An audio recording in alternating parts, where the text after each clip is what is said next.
I'll tell you what we're talking about. We're Let talking your about performance speak for itself. one of our favourite directors at the moment, John, SS Rajamouli.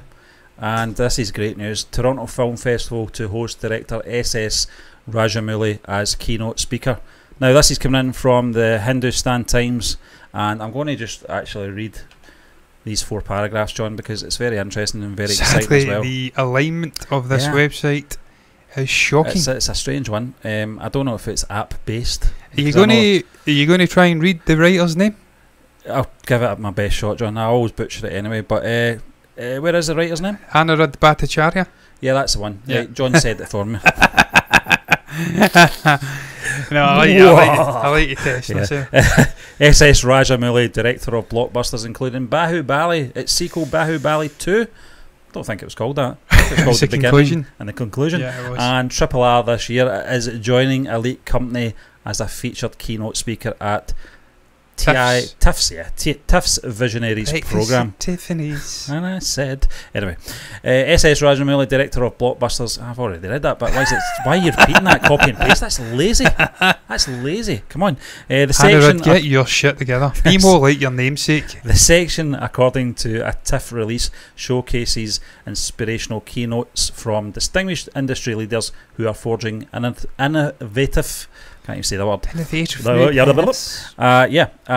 And new paths creatively and in business. Jeff McNaughton, TIFF Senior Director, Industry and Theatrical, explained the choice to the Hindustan Times as he said, Rajamouli's inventive style, epic scale, mythological and historical reference points, and films that evade genre specificity makes him a distinct voice within the contemporary world cinema landscape. We are thrilled that he will be one of the 4 visionary speakers this year at TIFF, especially in light of the recent global success of Triple R. He will discuss Telugu cinema, which is going to be very interesting, John. I hope we can I hope this is going to be on YouTube or something. Yeah, I mean, so we can watch this. The notion of art versus commerce and his reputation of pushing the limits of industrialised pop cinema as articulated by note critic Roger Ebert, according to a release from TIFF. Rajamouli will be the first Indian to feature in the Visionaries slate at North America's largest film festival. He will be in an elite company, as the others in the programme this year include former US Secretary of State Hillary Clinton and her daughter Chelsea Clinton, who will be participate in an in-depth conversation to discuss their new documentary series Gutsy, based on the book of Gutsy Women. Favourite stories of courage and resilience, and produced by their production company Hidden Light. Also appearing are F.A. Kakaril, founder and CEO of the streaming service Mubi, and American filmmaker Tyler Perry. The 2022 edition of the film festival will be returned to its in-person screening, and industry interactions after it will be forced to move to a hybrid format last year, and was forced digital in 2021 due to the restrictions caused by COVID-19 pandemic, like every festival was around about that period, John. But it was rubbish. I saw this coming up today, and just incredible, John. I just had a beaming smile when I read this, because this guy deserves all the plaudits and recognition, and for him to be one of the 4 of the keynote speakers at one of the biggest film festivals in the world, the Toronto Film Festival, is incredible. I can't wait to see this. No, Steve, look, he deserves it, man. He deserves it. We mentioned it last night when we reacted to the Honest Trailers, Triple R. Honest Trailer, funnily enough. I don't know why I said like that when we reacted to the Triple R, RRR, Honest Trailer. Just delighted to see this guy. I mean, look, we've not been following this guy as long as some people. We kind of jumped on the bandwagon last year with Bahubali. 2 years ago, watched back 2 years ago. Has it been that long? Wow. Bahubali 1 and 2. And also really appreciated the brilliance the guy brought in terms of cinematic experience, the slow-mo stuff, big, bombastic, grandiose storytelling, loads of ambition in there. The performances he got out, the actors like of Rana Dagibati, Prabhas. I always forget the woman's name, played the mother, chained up. She was brilliant as well. May have actually been the mother who gets shot at the start of the movie, saving Mahendra. Yeah. I always remember Mahendra. John, I remember Katipa as well. Yeah, the bearded chap. The chainmail. really appreciated what the guy brought with those movies, and then moving into Triple R, it felt like he'd put it on steroids. It was on another level. He got two really charismatic leads, if I'm not wrong, from different regions of India. NTR Jr. I think's from the south, maybe Telugu, maybe Tamil Nadu. Not sure where Ram Charan's from. Yeah, that's her. Yeah, Ramya Krishnan. Ramya Krishnan. We've seen her in telepathy movies as well, I'm sure. So she was absolutely fantastic too. He knows how to get performances, but it felt like it was on steroids, Stephen, with Triple R. Just the performances he got out of NTR Jr. and Ram Charan. Yeah. Tremendous movie. That's free.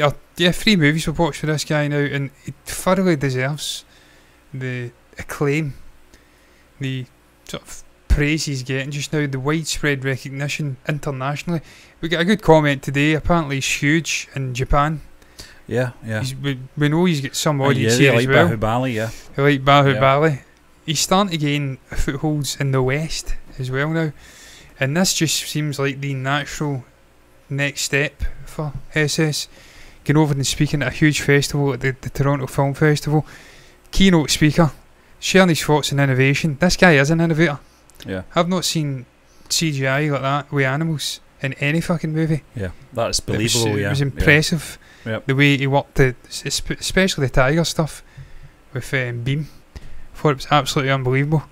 So he is an innovator. He deserves to be at this festival with the big Western sort of figures, and he deserves a shot at a Western movie. It's just, how do you balance it? How do you fit it into his schedule? Because we know because we know that he's obviously got probably a vision already mapped out where he's want to go with his next movie. It's probably set in India with an Indian cast.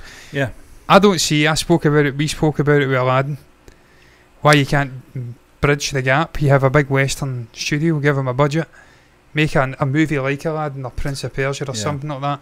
That was actually Prince of Persia. I think his time will come, John, in terms of the West, but with an Indian cast. Yeah, I think, and I may be wrong here, but he's always involved in the screenplay, the writing. He's not just the director of these films, these big films, successful films.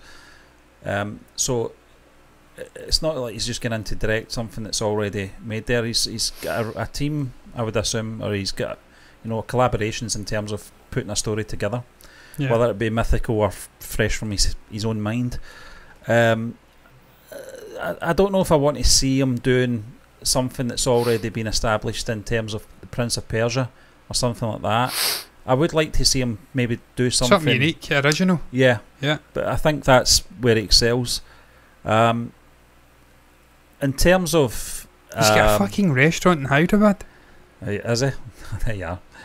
We reported a Triple R themed restaurant by Rajamouli's on the cards. Yeah. In terms of this, that's great, man. Current success, I think it's just another part of the journey for him. I don't think it's the highlight of his career or anything like that, and I don't think it should be anyway. I don't think he needs Western.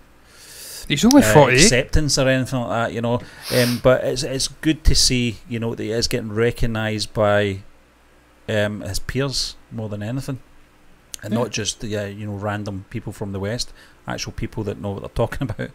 And the fact that it's a very select few that they have on these keynote speakers and these film festivals as well, and he's the first Indian. Is that true? Yeah. Yeah. Well, according to the article, anyway. I think it's ignorance from Western spheres, though. You kind of said that in the Honest Trails. It's one of those things, yeah. But I'm always careful as well when we're talking about these topics, because sometimes there was this thing a couple of years ago when the Korean film that won the Academy Award, John, Parasite, yeah. There's this thing that the West do, and it really annoys me. They jump on this bandwagon for a couple of years, or not a couple of years, that period of a couple of months, and you see it on some reaction channels as well. When Parasite came out, all these reaction channels all started jumping onto the train to Busan, and as if they'd never heard of this film or seen this film before.